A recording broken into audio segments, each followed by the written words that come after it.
Everyone, welcome back to our channel. तो आज मैं आपके लिए एक सीरीज लेकर आई हूँ क्योंकि आपने ही कहा था कि आप सभी को हिस्टोरिकल और मार्शल आर्ट जैसी एनिम्स पसंद है, इसलिए आज की सीरीज भी कुछ ऐसी है। इसकी स्टोरी भी गजब की है और इसके एनिमेशन भी, तो उम्मीद है कि आपको पसंद आएगा। आइए वीडियो को शुरू करते हैं। तो एपिसोड के स्टार्टिंग में हम एक बूढ़े आदमी को देखते हैं जो कि जंगलों के बीच में कल्टीवेशन कर रहा होता है, लेकिन तभी वहाँ पर एक लड़का आता है जो कि उसके साथ लड़ने लग जाता है। और उन दोनों की फाइट काफी ज्यादा अमेजिंग थी क्योंकि दोनों में से कोई भी हार मानने वालों में से नहीं था और दोनों की पावर्स एक दूसरे के बराबर ही थी। काफी देर लड़ने के बाद हम देखते हैं कि वो लड़का काफी फोर्स के साथ उस बूढ़े आदमी की तरफ बढ़ने लग जाता है और उस ओल्ड मैन को जोर से हिट कर देता है, जिसके बाद हम देखते हैं कि वो लड़का वहाँ से भाग रहा होता है और कहता है कि उम्मीद है ये मुलाकात हम दोनों की आखिरी होगी और इसके बाद मैं तुमसे कभी भी ना मिलूं। लेकिन हम उस ओल्ड मैन को देखते हैं जो कि उसके ऊपर लगातार अटैक किया ही जा रहा था। लेकिन हम देखते हैं कि वो लड़का जब वहाँ से भाग ही रहा होता है तभी वो अचानक से उसका पैर फिसल जाता है और वो खाई से नीचे गिरने लग जाता है। लेकिन तभी वो पहाड़ी की टहनी को पकड़ लेता है जिसकी मदद से वो दूसरी पहाड़ी की तरफ पहुँच जाता है और उस जंगल से काफी दूर तक आ जाता है। तभी उसे अपने सामने एक बहुत बड़ा शहर दिख रहा होता है। तभी यहाँ पर रिवील होता है कि इस लड़के ने जिस आदमी को मारा है वो उसका मास्टर है और अपने मास्टर से कहता है कि देखो अभी तुम्हारा स्टूडेंट तुम्हें छोड़ के जा रहा है हमेशा हमेशा के लिए अपनी नई जिंदगी शुरू करने के लिए। और उस शहर का नाम फैंग जू होता है जिसके अंदर वो आ जाता है। और मैं आपको यहाँ पर बता दूँ कि ये हमारी मूवी का one of the main character यानी कि हीरो है। वो शायद कहीं ना कहीं उसे बहुत ज्यादा पसंद आता है। तभी वो थोड़ा आगे जाता है जहाँ पर उसे एक घंटाघर दिखाई देता है और उसी के नीचे वाली दीवार में बहुत सारे पोस्टर लगाए हुए थे जिसको पढ़ के काफी लोग बातें कर रहे होते हैं। तभी वो लड़का भी वहाँ पर पहुँच जाता है और देखता है कि आखिर इनमें लिखा गया है। वहाँ पर हर तरह के नोटिस लगाए होते हैं क्रिमिनल रिकॉर्ड्स की, अगर उन्होंने इस कैदी को पकड़ लिया तो इनाम के तौर पे तुम्हें सोने की मोहरें मिलेगी। तभी हम उस लड़के को देखते हैं जो कि वहाँ पर एक और पोस्टर को पढ़ता है जिसमें प्रिंसेस के बारे में लिखा होता है कि वो अपने महल से गायब है जिसका नाम लिया है। अगर जिसने भी प्रिंसेस को ढूंढ दिया उसे 1000 सोने की मोहरें मिलेगी। जिसको देखकर वो लड़का काफी ज्यादा हैरान हो जाता है और कहता है कि लगता है यहाँ के लोग पागल हैं। अगर वो इतनी अमीर है तो कम से कम पोस्टर तो ढंग का लगा देते, बिना उसकी शक्ल पहचाने भला कौन प्रिंसेस को ढूंढ सकता है। बकवास। मैं यहाँ पर खड़े होकर सिर्फ उसे मैं अपना समय बर्बाद कर रहा हूँ। फिर वो वहाँ से चले जाता है। लेकिन जब वो रास्ते में गुजर ही होता है तभी उसके सामने से एक लड़की आती है जो कि काफी ज्यादा जल्दी में होती है और उससे टकरा जाती है। लेकिन वो लड़का इतना ज्यादा सीरियस नहीं लेता है। तभी उसको याद आता है कि पोस्टर्स में क्या लिखा होता है, कहीं वो भी इन्हीं क्रिमिनल में से एक तो नहीं है जिस पर उसे रोक देता है। लेकिन वो लड़की उसको देखकर भागने लग जाती है और जैसे कैसे करके उससे अपना पीछे छुड़वाना चाहती थी। तभी आगे जाकर वो लड़का उसके मुंह के सामने आ जाता है और उसे टकरा जाती है। लेकिन जब वो वापस जा ही रही होती है तो वो लड़का उसे नीचे गिरा देता है और कहता है कि तुम भी उन क्रिमिनल में से एक हो ना। जिस पर लड़की कहती कि नहीं, मैं तो एक गरीब हूँ और मुझे भूख लगी है, तुम मुझे क्यों मार रहे हो। तभी आसपास के लोग उसे देखने लग जाते हैं जो कि एक गरीब बच्चे को मार रहा होता है, जिसको देखकर लोग उस लड़के के बारे में बुरा सुरा कहने लग जाते हैं और कहते हैं कि देखो कितना ज्यादा बेकार है, लगता है इसके घर वालों ने नहीं सिखाया है कि लड़ाई झगड़ा नहीं करते हैं, एक बेकसूर बेचारे गरीब को मार रहा है। तभी वो लड़की थोड़ी सी उठती है और कहती है कि मैं क्रिमिनल नहीं हूँ और फिर वो बेहोश हो जाती है। ये सब कुछ देखकर वो लड़का उसे उठाने की कोशिश करता है और कहता है कि उठो,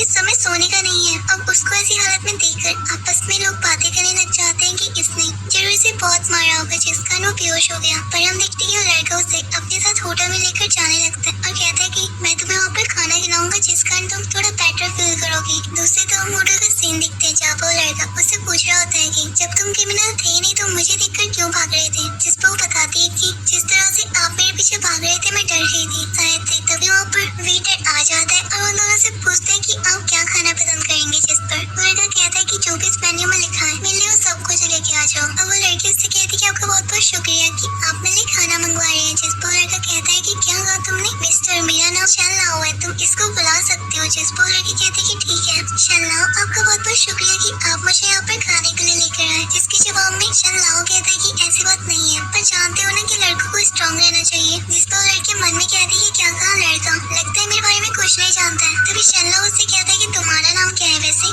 जिस पर वो लड़की थोड़ी देर सोचती है और फिर कहती है कि मेरा नाम शायो है। जिसको सुनकर शनलाओ कहता है कि हाँ इतना बुरा भी नहीं है। तभी वहाँ पर वेटर भी आ जाता है जो कि उनको खाना सर्व करता है और उसके साथ ही शनलाओ उस खाने को इतनी तेजी से खाता है कि इससे पहले उसने कभी ऐसा खाना खाया ही ना हो। और तो दूर की बात वो शायो को भी नहीं देता है और बहुत वियर्ड तरीके से खा रहा होता है। जिसको देखकर शायो से पूछती है कि क्या तुमने आज से पहले ये खाना नहीं खाया। जिस पर शनलाओ कहता है कि पुत्तू लड़की, जब मैं 3 साल का था मैं बचपन से ही जंगल में रहता था अपने मास्टर के साथ। वहाँ पर मैंने मार्शल आर्ट, कल्टीवेशन और बहुत सारी नई पावर्स को भी गेट करा है। जानती नहीं हूँ मैं कितना ज्यादा पावरफुल हूँ। जिसको सुनकर शायो से पूछती है कि क्या कहा तुमने, तुम माउंटेन में रहते थे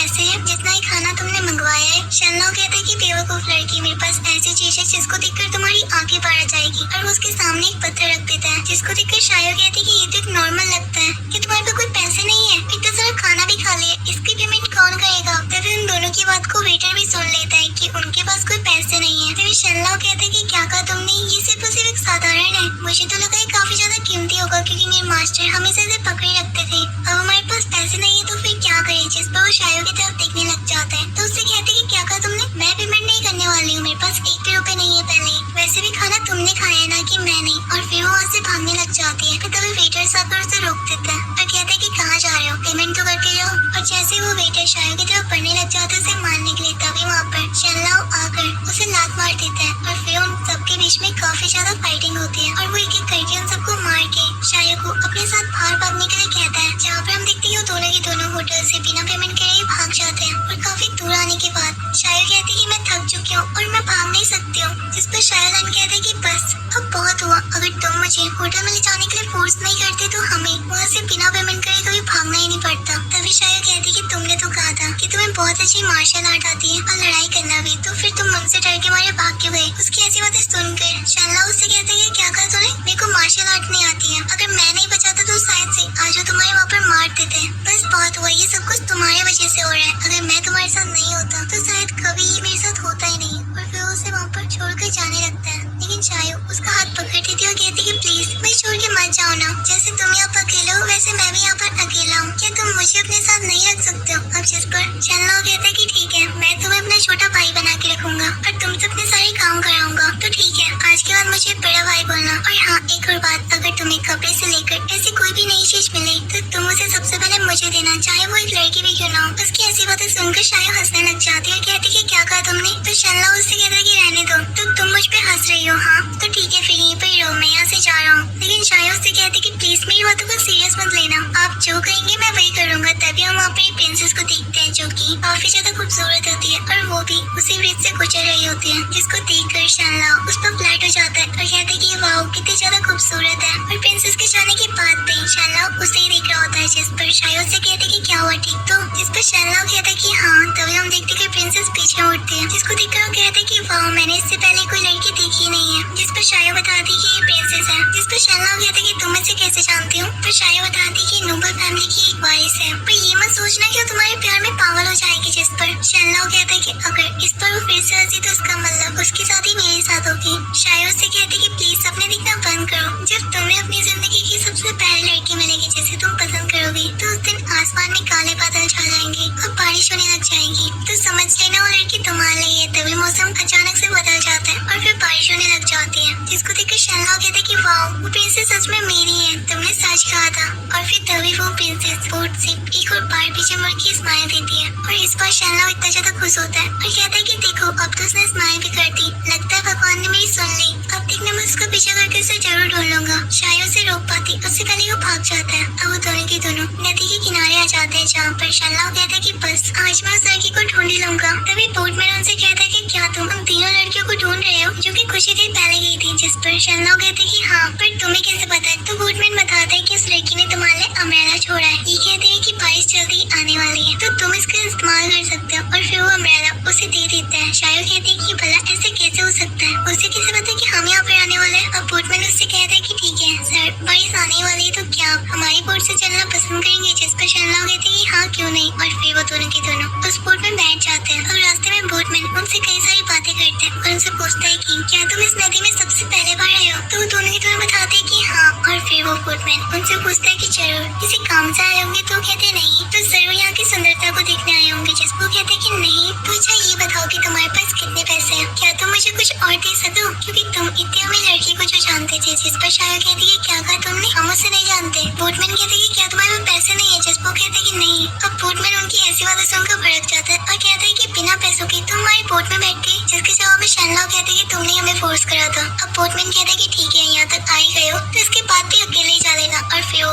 नदी में कूद जाता है और अब उन दोनों के पास कोई भी चांस नहीं था, इसलिए शनलाओ शायो से कहता है कि छोटा भाई होने के नाते तुम इस बोट को चलाओगे। अब शनलाओ से उठाता है कि जानते हो एक लड़का होने के लिए सबसे जरूरी चीज क्या होती है, पैसा। अगर इंसान के पास पैसे हो तो कुछ भी कर सकता है।